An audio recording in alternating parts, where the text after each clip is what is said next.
Hello, I'm Dr. Roger Elmer, Advanced Neurospinal Solutions, continuation of the coronavirus program. We're doing it each day, discussing little aspects relating to it. And today I want to spend some time talking about the neurobiology of lemmings.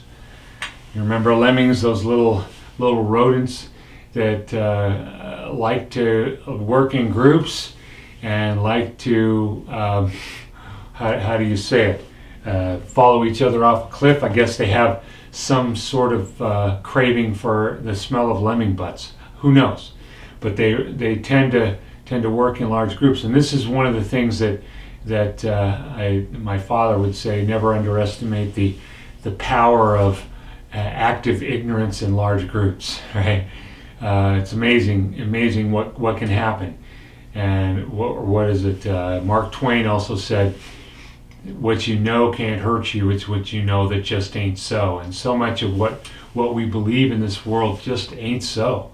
And here we have it. But I want to talk about the neurology or the neurobiology of that, because the new neuroscience explains a lot more about what's going on in our nervous system and in our bodies.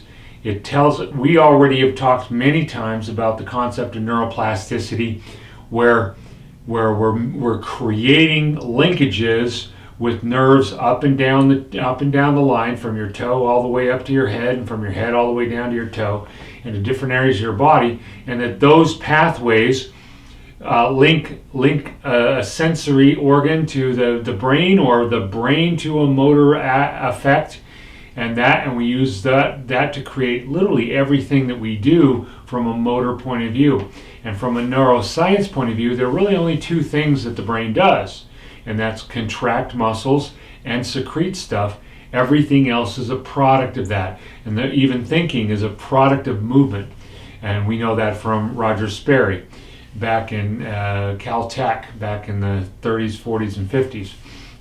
But what I want to discuss now is the new neuroscience. Those pathways and that linking up within it allows us to encode information within the brain, and we tend to operate them, we call them frequency, the frequency, the number of firing, the amount of firing. If I touch my shoulder here, it will fire a certain number of times. If I press hard, it will fire more times, and it means two different things. Well, we encode that way, but we also encode relating to the number of the areas of the brain and what order they're firing it. So if I have A, B, C, and D, it's going to mean something different than A, C, D, A, or A, D, B. Those are going to mean two different things altogether. So that's our encoding.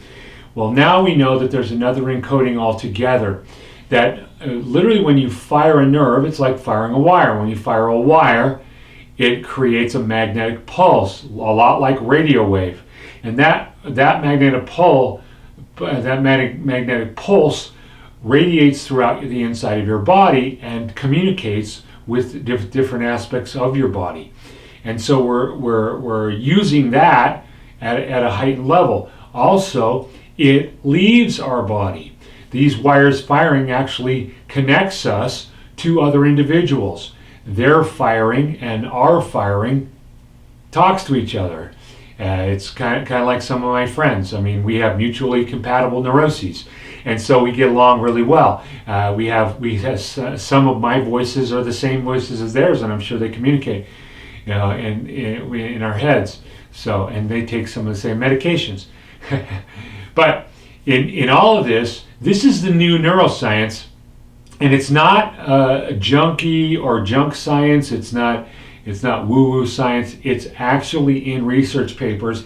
It just hasn't quite made it into textbooks yet. That is what we call the bloody edge of science, and it's going to be the cutting edge soon.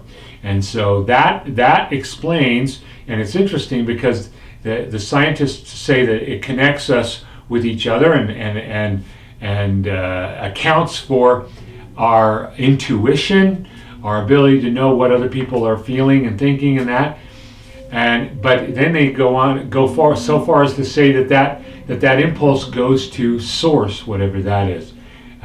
We know his name, and he's our Heavenly Father, but that accounts for our ability to pray. But that's the neuroscience. But here we are back at Lemmingville, and the lemmings are getting all heated up and freaking out, and they're helping each other freak out because of their connectivity. We are connected to everybody on this planet in some way, and so it's really important to not allow their influence, their frequency that is resonating from their nervous system to affect ours. So we need to keep our guard up. Don't allow that to happen. Don't hang out with that. Don't be on the television listening to them preach the gloom and doom and it's the end of the world and there's nothing you can do and the virus is going to get you and you're going to die. Even if you had it before, you're going to die. Well, that's just not true. The people that should care for themselves, we've already explained, are those who are immunosuppressed in whatever way they are. And so they should be protecting themselves. And we shouldn't put ourselves in bad situations, and we should have good hygiene. But don't participate in the hysteria. We've also talked about the physiology of hysteria during these sessions. In this case, we need to make sure that we are strong. It's also interesting how one strong individual can have a positive impact upon others that are around them. Be that strength. Be that strength for your family. Be that strength for yourself. Be that strength for your community, your church, your clubs, whatever you're involved in, your work. Be that courage. And that courage will spread out to them also because that frequency will resonate from you. And it does. And you've already felt that. You intuitively know this. It's just taken science a long time to catch up.